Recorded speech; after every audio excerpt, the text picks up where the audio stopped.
Bhojpuri industry में हर दिन विवाद होता रहता है कि मैं नंबर 1 हूँ तो मैं नंबर 1 हूँ। आइए आज की इस वीडियो में आप सभी को दिखाते हैं कि वाकई में नंबर 1 कौन है। हमारी भोजपुरी गानों को लेके काफी ज्यादा फेमस है, तो आज आप सभी को टॉप 3 सॉन्ग दिखाएंगे जिसपे अब तक का सबसे ज्यादा व्यूज है। उससे पहले आप किसी के भी फैन हैं तो वीडियो को पूरा अंत तक जरूर देखिएगा, और अभी तक इस चैनल को सब्सक्राइब नहीं किया है तो सब्सक्राइब करके बेल आइकन को प्रेस कर लीजिएगा। चलिए शुरू करते हैं और बताते हैं इस लिस्ट में नंबर 3 पे कौन है। 3 नंबर पे आता है खेसारी लाल यादव का कोका कोला सॉन्ग, जो अप्रैल 2022 में गणनायक फिल्म से रिलीज हुआ था। गणनायक फिल्म से रिलीज होने के साथ साथ इस गाने को और भी बहुत सारे म्यूजिक कंपनी से रिलीज किया गया था। अगर एक चैनल का व्यूज देखे तो 325 मिलियन से ज्यादा व्यूज है, और अगर यूट्यूब ग्लोबल चैट के अकॉर्डिंग देखे तो इस गाने पे अब तक 750 मिलियन से ज्यादा व्यूज है। खेसारी लाल यादव का यह गाना भोजपुरी इंडस्ट्री में अब तक का सबसे बड़ा रिकॉर्ड बनाया है। यूट्यूब हर साल के लास्ट में सबसे ज्यादा बजने वाले गानों का टॉप 10 लिस्ट बनाता है, जिसमें यह गाना शामिल था। नंबर 2 पे है रितेश पांडे का हेलो कौन सॉन्ग। ये गाना भोजपुरी का पहला गाना है जिसपे सिंगल चैनल से 928 मिलियन से ज्यादा व्यूज है।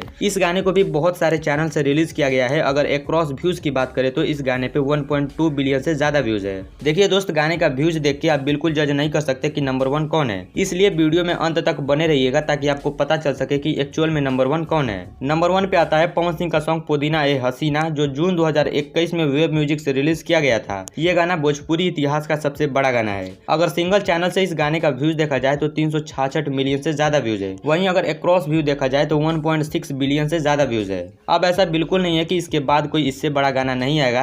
हमारी ऑडियंस बहुत बड़ी है, अगर कोई साफ सुथरा बिना अश्लीलता का गाना आता है तो उसे पब्लिक का प्यार मिल सकता है। और एक बात मैंने पहले ही आप सभी को बताया था कि गाने का व्यूज देख के आप बिल्कुल जज नहीं कर सकते कि नंबर 1 कौन है। अगर आपको नंबर 1 होना है तो आपको हर जगह आगे होना पड़ेगा, आपको दूसरे का रिस्पेक्ट करना पड़ेगा, आपको अच्छी बॉडी बनानी पड़ेगी, लोगों के दिलों पे राज करना पड़ेगा। अगर रिस्पेक्ट की बात करें तो खेसारी लाल यादव बिना भेदभाव किए सबको रिस्पेक्ट देते हैं और सबको एक नजर से देखते हैं। वहीं पवन सिंह कभी अपने फैन के साथ तो कभी अपने टीम मेंबर के साथ मिसबिहेव करते हुए देखे गए हैं। अगर बात करें बॉडी की तो आप सभी को पता है खेसारी लाल यादव भोजपुरी के पहले ऐसे सुपरस्टार हैं जिनके पास ऐसी शानदार बॉडी है। वहीं पवन सिंह का बॉडी देखे तो हीरो वाला बिल्कुल नहीं है। अगर फैंस फॉलोइंग की बात करें तो खेसारी लाल यादव को देखने के लिए यूपी, बिहार, झारखंड के लोग बिना जान की परवाह किए कहीं चढ़ जाते हैं। ऐसा होते हुए मैंने किसी और सुपरस्टार के साथ नहीं देखा है। वैसे आपको अगर भोजपुरी इंडस्ट्री में नंबर 1 सेलेक्ट करने को बोला जाए तो आप किसको चुनेंगे, कमेंट करके जरूर बताइएगा। बाकी इस वीडियो में बस इतना ही। मैं मिलता हूँ आपसे अगली वीडियो में, तब तक के लिए जय हिंद।